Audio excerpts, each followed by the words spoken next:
దునియాల cricket ఆటకు ఎక్కడ లేనంత అభిమానులు మనకనే ఉన్నారు. మ్యాచ్ ఉందని తెలిస్తే చాలు స్టేడియంకు పోవాలే, మ్యాచ్ చూడాలే అని ఎదురు చూసేటోళ్ళు కొన్ని కోట్ల మంది. అందులో ఈ నడుమ IPL టోర్నమెంట్ నడుస్తుంది కదా, ఈగింత ఎక్కువనే ఉంది ఆ ఆరాటం. అయితే టికెట్లు తీసుకొని మ్యాచ్ చూద్దామని అనుకునేటోళ్లకు పెద్ద నిరాశనే ఎదురైంది. మరి గట్లెందుకు అయ్యింది ఒకసారి నజరేసొద్దాం పర్రే. హైదరాబాద్ లో IPL మ్యాచ్ అంటే పట్నం పోలు ఎగిరికి అంతేస్తారు. ఎట్లయినా స్టేడియానికి పోవాలి, మ్యాచ్ చూడాలి అని చెప్పి అనుకుంటోళ్ళు కొన్ని వేల మంది. అయితే ఈ నడుమైన కడుమ మ్యాచ్ల సంగతి ఏమో గాని పట్నంలో అవుతున్న SRH RCB ఆఖరి మ్యాచ్ ను స్టేడియానికి పోయి చూడాలి అని చెప్పి బొచ్చెడు మంది ఆశపడ్డారు. కానీ ఏం ఫైదా, వేల మందికి టికెట్ దొరకక మస్తు నారాజయ్యారు. లెక్కకైతే ఉప్పల్ స్టేడియం కెపాసిటీ 39,000 అట.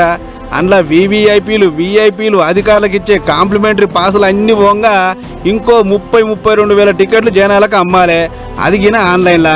కానీ టికెట్లు ఆన్లైన్లో వెచ్చినట్టే పెట్టి అయిపోయినాయి అని చేతులు దులుపుకురు అధికారులు. దీంతో క్రికెట్ అభిమానులకు సర్ణ కాలింది. 3 లక్షల మంది క్యూలో ఉన్నట్టు చూపించి 30,000 టికెట్లు పక్కదో పట్టించారు, బ్లాక్లు అమ్ముకుర్రు. అవన్నీ ఏడపోయినాయి, ఎంతకు అమ్ముకుర్రు చెప్పాలని చెప్పి సోషల్ మీడియాలో మస్తు కామెంట్ రాస్తారు కొందరు. బుకింగ్ కొలాయించినట్టే కొలాయించి గంట సేపు కాకముందే ఎట్లా బంద్ చేస్తారని ఇంకొందరు. పెద్ద ముచ్చట ఏంటంటే ఎన్ని టికెట్లు అమ్ముడు పోయిన ముచ్చట సుతా బయటికి చెప్తారట అధికారులు.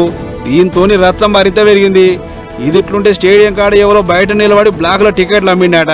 ఇక చూసిన జనాలు గిట్ట బ్లాక్లు అమ్ముకుంటాకే నా బుకింగ్ బంద్ చేసింది అని ఈగింత గరమయ్యారు. అట్లా 900 రూపాయల టికెట్ 2,000కు, 5,000 టికెట్ 15,000కు ఇట్లా నోటికొచ్చిన రేటు చెప్పి సామాన్య జనం జేబులు గుల్ల చేసిర్రు. మరి ఇంత జరుగుతుంటే తొవ్వలు పెట్టాల్సిన అధికారులు ఏం చేస్తుర్రో ఏం పోవడో గాని వచ్చే తాపనన్నా చక్కగా ఈరయ్య దొర అని అడగవచ్చారు. టికెట్ దొరకక నారాజవుతున్న జనాలు.